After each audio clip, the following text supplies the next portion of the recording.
Halo, selamat datang di channel Ruang Taktik. Di video kali ini kita akan review 3 pertandingan Man United, di mana Bruno Fernandes dan Pogba menjadi starter. Juga akan ada analisis tambahan dari lini depan Man United yang dihuni Rashford, Martial, dan wonderkid yang baru berusia 18 tahun, Mason Greenwood.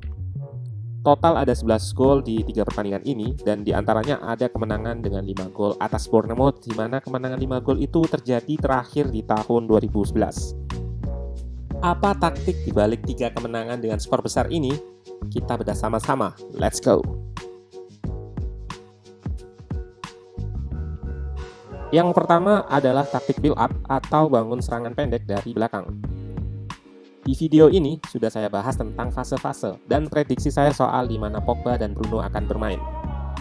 Yap, di fase pertama ini Man United harus eliminasi high pressing lawan. Kecuali di game lawan Sheffield United di mana mereka memainkan blok medium.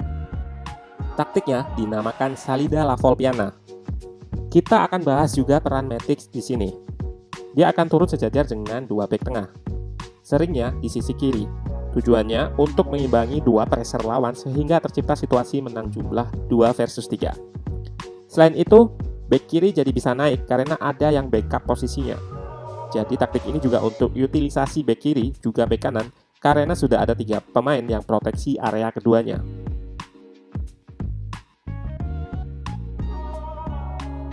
Kita lihat di sini Pogba terisolasi dengan blok pentagon Sheffield United.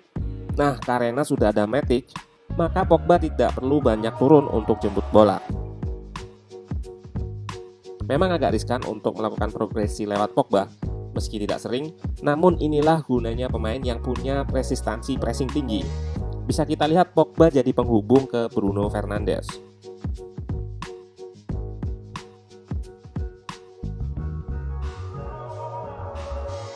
Selain dengan dribbling, tentunya dengan kemampuan passing Pogba.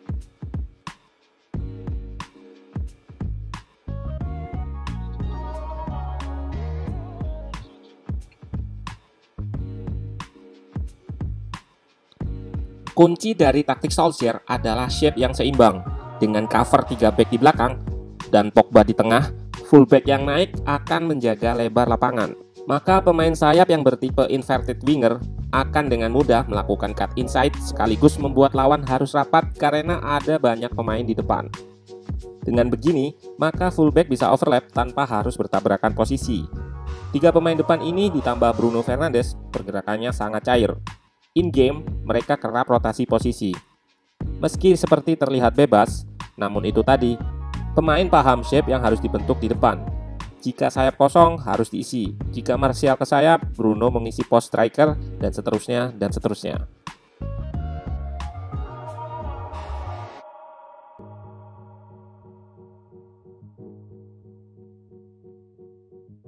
Lalu, jika lawan bermain dengan blok rendah, maka Pogba akan naik untuk membantu serangan. Matic juga akan meninggalkan pos karena seringnya lawan meninggalkan 1 striker saja, di mana cukup untuk dijaga 2 bek tengah.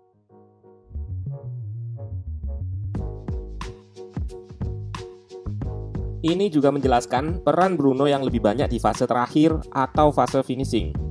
Bruno tidak perlu seperti pertandingan pertama babak kedua yang dipasang sebagai DM untuk mengalirkan bola dari belakang. Inilah yang menyebabkan attacking output dari Man United semakin tinggi. Yap, dari 11 gol tersebut ada 3 gol dan 2 assist dari Bruno Fernandes. Pemain ini terlihat menikmati perannya sebagai advance playmaker, mengisi sayap, mengisi lini depan, atau jemput bola ke belakang. Di samping itu, Bruno memiliki stamina yang bagus karena selalu menjadi starter. Positioningnya juga sangat brilian untuk eksploitasi ruang-ruang berbahaya lawan. Positioning ini berkaitan dengan tadi, saya lebih suka menyebut struktur atau shape daripada formasi. Karena formasi sangat cair ketika pertandingan berjalan. Jika kita lihat, semua koridor terisi. Greenwood yang cut inside memberi celah buat Wan-Bissaka untuk overlap. Shaw nampak tidak naik karena di sayap kiri masih ada Rashford dan bola memang berada jauh. Dia juga kadang membentuk struktur 3 back jika Matic naik. Di depan, Martial tidak akan terisolasi sendirian karena ada Greenwood dan juga Rashford jika join attack. Lalu di belakangnya ada penyuplai atau bahkan naik untuk memperbanyak pemain di kotak penalti. Ini adalah buah taktik dari Solskjaer dan tim pelatih. Seperti kepingan puzzle, Solskjaer mulai menyelesaikan lubang-lubang sebelumnya. Tentunya taktik ini bergantung pada individu juga. Seperti di pertandingan lawan Bournemouth kemarin, yang kebobolan lebih karena kesalahan individu. Inilah yang harus dijaga seluruh tim.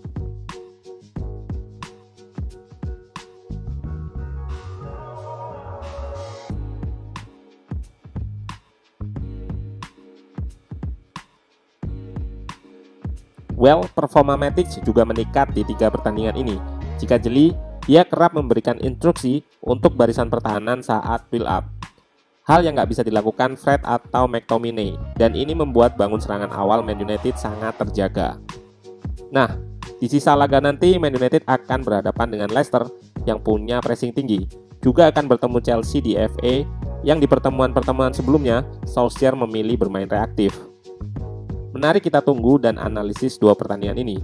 Jika performa apik, Solskjaer layak dapat kepercayaan lebih dari fans. Oke, cukup segitu dulu dari Ruang Taktik, channelnya analisis sepak bola. Bye.